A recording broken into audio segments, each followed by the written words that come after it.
মাত্র 4 মিনিটে কিভাবে আপনি 36 ইঞ্চি বডির জন্য একটি কামিজ কাটিং করবেন আজকের এই ভিডিওতে আপনাদের দেখাবো। এখানে 2টা পার্ট প্রথম অবস্থায় আমি ভাঁজ করে নিয়েছি।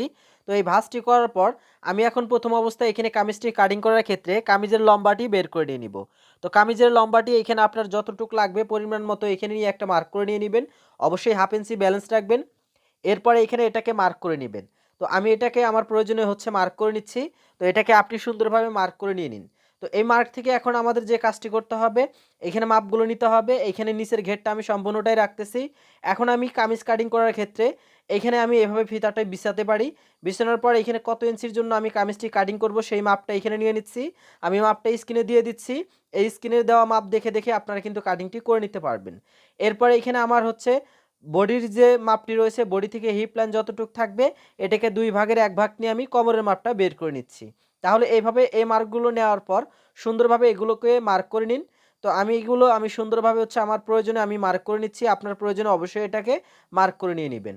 তো মার্কগুলো কমপ্লিট হলে এখন এখানে যে কাজটি করতে হবে, আমি এখানে কত ইঞ্চি মেজারমেন্টের জন্য কামিজটি কাটিং করব তার মেজারমেন্টটা এখানে নিতে হবে। তো এটা আমি হালকা লুজ রাখবো। এখানে 7.5 ইঞ্চির মতো আমি রাখতেছি শোল্ডারের মাপটি। এরপরে এখানে এই শোল্ডারের মাপটি নেওয়ার পর আমি এটাকে সুন্দর করে মার্ক করে নিচ্ছি। তো এই মার্কটা কমপ্লিট হলে এখন আমি যে কাজটি করব, এইখানে হচ্ছে বডির মাপটা বের করে নিয়ে নিব। তো বডি যতটুকু থাকবে এটাকে 4 ভাগের 1 ভাগ নিয়ে নিতে হবে। তো যদি আপনার 36 থাকলে 9 ইঞ্চি, 38 থাকলে 8.5 ইঞ্চি, এভাবে আপনার কোমর যতটুকু থাকবে 4 ভাগের 1 ভাগ নিয়ে নিতে হবে। তো এখানেও আমি যতটুকু নিয়েছি হিপটাও আমি সেম মাপটি রাখতেছি। তো এই মাপটি নেওয়ার পরে এখানে 1 ইঞ্চি করে আমি ব্যালেন্স রাখতেছি। এরপর শেপ কাট স্কেলটা দিয়ে এইখানে সুন্দরভাবে আমি মার্ক করে নিচ্ছি। তো যারা এখনও নতুন রয়েছেন অবশ্যই ভিডিওটি বেশি বেশি শেয়ার করে দিবেন এবং চ্যানেলে যারা নতুন রয়েছেন চ্যানেলটি সাবস্ক্রাইব করে অবশ্যই একটি কমেন্ট করে যাবেন। আর পেজ থেকে যারা ভিডিওটি দেখতেছেন অবশ্যই ভিডিওটি বেশি বেশি শেয়ার করে দিবেন। তো এরপরে এখানে আর্মহোলের শেপটা দিয়ে নিচ্ছি বডির পার্টের। তো এখানে বডির পার্টের আর্মহোলের শেপটা দেওয়ার পর আমি এটাকে এখন সুন্দর করে কাটিং করে নিচ্ছি।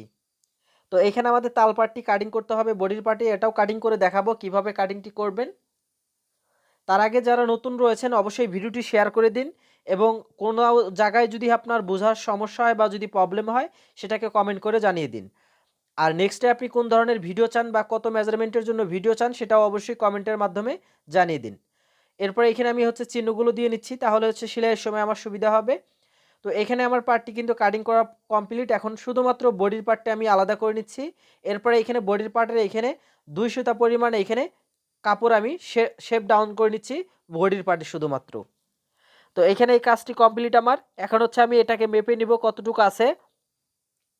তো এখানে হচ্ছে আমার 7.5 ইঞ্চি বা 8 ইঞ্চির মতো হলেই কিন্তু হয়ে যাবে, যেহেতু লুজ রয়েছে। এখানে হাতার পার্টটা আমি নিয়ে নিলাম। তো এখানে হচ্ছে 2টা হাতারই কাপড় রয়েছে। ইঞ্চি টেপটা এখানে লম্বালম্বি করে বিছিয়ে দিবেন।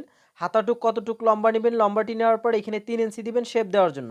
এরপর হাতার লংটি এখানে নেওয়ার পর হাতার মুখটি এখানে আপনার মেজারমেন্ট মতো বা পরিমাণ মতো নিয়ে 1 ইঞ্চি এক্সট্রাভাবে নিয়ে নিন। তো এখানে আমাদের দেখুন 7.5 থেকে 8 ইঞ্চির মতো নিয়ে নিতে হবে। এগুলো যে মাপগুলো নিয়েছি এগুলো হচ্ছে সুন্দর করে এখন মার্কিং করে নিয়ে নিতে হবে। তো এই মার্কগুলো স্টেপ বাই স্টেপ আপনি সুন্দরভাবে করে নিন। তো এখানে আমি সুন্দরভাবে আপনাদের বোঝানোর জন্য মার্কগুলো করে নিচ্ছি। এরপর এখানে 3 ইঞ্চি শেপটাও আমি দিয়ে নিচ্ছি। এরপর এই হাতাটুকু আমি কাটিং করে নিচ্ছি। তো যারা হচ্ছে পেজে এখনও নতুন রয়েছেন বা চ্যানেলে যারা নতুন রয়েছেন অবশ্যই লাইক দিয়ে পেজটি ফলো করে অবশ্যই ভিডিওটি বেশি বেশি শেয়ার করে দিন। প্রয়োজনে এটা আপনি আপনার আইডিতে রেখে দিতে পারেন। যখন হচ্ছে এই মেজারমেন্টের জন্য একটি হাতা কাটিং করবেন বা যখন জামা কাটিং করবেন ভিডিওটি দেখে দেখে কিন্তু কাটিংটি শিখে নিতে পারবেন। এখানে তালপাটটিও কাটিং করে নিয়ে নিতে পারেন। তো ভিডিওটি কেমন লেগেছে সেটা অবশ্যই কমেন্ট করে জানিয়ে যাবেন।